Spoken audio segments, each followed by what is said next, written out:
these guys so that they will go home. But the thing is that there is somebody somewhere manipulating it, delaying the process, you know what I mean?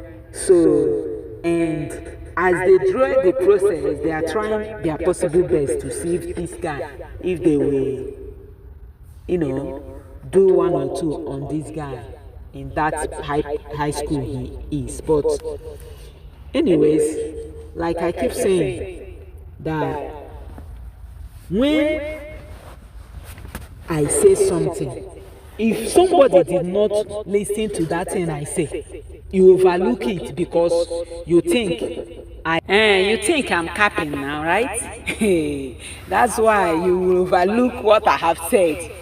God.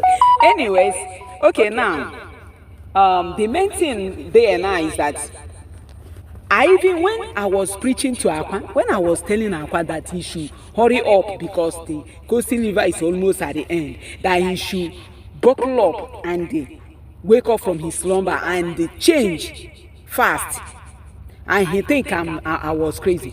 You know what he did?